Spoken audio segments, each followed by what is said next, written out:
হিজবে আল্লামা সাঈদীকে 13-14 বছর কারাগারে অন্ধকারে আবদ্ধ রেখে তাকে ইনজেকশন পুশ করার মাধ্যমে তাকে হত্যা করা হয়েছে।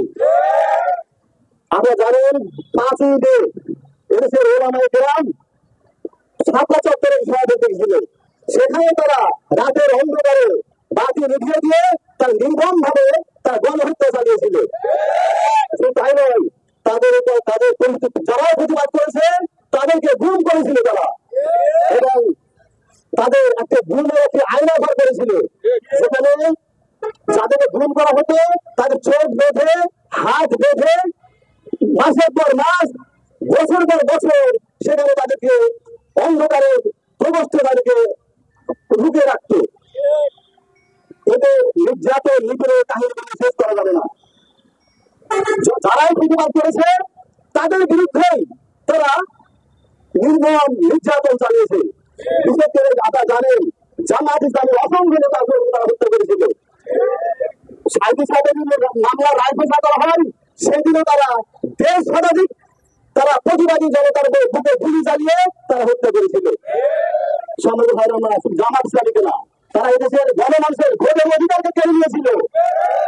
তারা জাতীয় নির্বাচন, ইউনিয়ন পরিষদের নির্বাচন, উপজেলা নির্বাচন, সিটি কর্পোরেশনের নির্বাচন, পৌরসভা নির্বাচন সবগুলোতেই তারা একই কায়দায় নির্বাচনকে একতরফা ভাবে জনগণের মতামতকে পদপুষ্ট করে তারা ক্ষমতায় প্রতিষ্ঠিত করেছিল।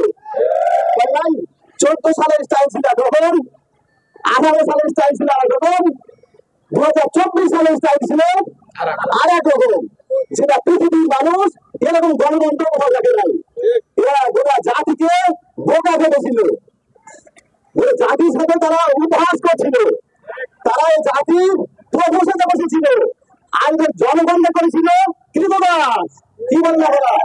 তাদের কথা বলার অধিকার ছিল না, মত প্রকাশের অধিকার ছিল না, তাদের প্রতি জুলুম করলে তারা কাঁদতেও দেয় নাই, তারা জানাজার নামাজে অংশগ্রহণ করতে দেয় নাই, তারা বিবাহের অনুষ্ঠান থেকে মানুষকে ভয়কে ধরে নিয়ে গেছে। এই ছিল তাদের নির্যাতনের কাহিনী। গত 5ই আগস্ট আল্লাহ রাব্বুল আলামিনের অশেষ মেরাইতে এদেশে গণমানুষের সমর্থন নিয়ে এদেশের ছাত্র জনতা এক বিস্ময়কর অভূতপূর্ব গণ বিপ্লবের মাধ্যমে, গণ অভ্যুত্থানের মাধ্যমে এই জালিম সরকারের পতন ঘটিয়েছে। আমরা বলি আল্লাহু আকবার, আলহামদুলিল্লাহ। এই জালিম এদেশের মানুষ তারা মনে করেছিল যে তারা তাদের কাছ থেকে কেউ ক্ষমতা কাটতে পারবে না। তারা 1 ঘন্টার মধ্যে তারা ইঁদুরের গর্তে ঢুকে পড়েছে, আর ইঁদুরের গর্ত থেকে বের হওয়ার সাহস পাচ্ছে না। সম্মানিত ভাইরা আমার, তাদের প্রত্যেকটি অপরাধের বিচার করা হবে। কোন অপরাধী মাফ পাবে না, একটি অপরাধ ছাড় দেওয়া হবে না। আমরা তাদের প্রত্যেকটি অপরাধের বিচার করবো ইনশাআল্লাহ। সম্মানিত ভাইরা আমার, আজকে যে ছাত্র জনতার অভ্যুত্থানের মাধ্যমে রক্তের বিনিময়ের সাথে আজকে আমরা বিনিময় স্বাধীনতা অর্জন করছি, সে সকল আমাদের ছাত্র জনতাকে আমরা অভিনন্দন জানাই। অন্তর্বর্তী সরকার কাজ হলো 1 মাস লাগুক, 2 মাস লাগুক, 6 মাস, 1 বছর যাই লাগুক না কেন, আমরা আহ্বান করবো যত জঞ্জাল আছে, আবর্জনা আছে, এগুলো সাফ করুন। তারপরে নির্বাচনের সুষ্ঠু পরিবেশ তৈরি হলে তাকে নির্বাচন দেবেন, সেই নির্বাচন আমরা অংশগ্রহণ করবো। এটা হলো আমাদের বক্তব্য। আর একটি কথা হলো, এই সরকার শান্তি প্রতিষ্ঠায় আবর্জনা পরিষ্কার করার জন্য বদ্ধপরিকর। এদেশের ছাত্র সমাজ তারাও এই আবর্জনা, ময়লা এগুলো পরিষ্কার করার জন্য বদ্ধপরিকর। বাংলাদেশ জামাত ইসলামের পক্ষ থেকে আমরা ঘোষণা দিচ্ছি, বাংলাদেশ জামাত ইসলামী এদেশে আর পুরাতন বাংলাদেশ আর ফিরে যেতে দেবে না। বাংলাদেশ জামাত ইসলামী একটা নতুন বাংলাদেশ গঠন করবে। এই বাংলাদেশের মানুষ মনে করবে এরকম বাংলাদেশ আমরা চেয়েছিলাম।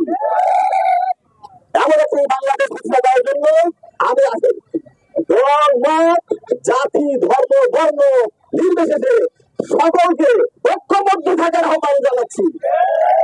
এরপরে আমি মনে করি আওয়ামী লীগের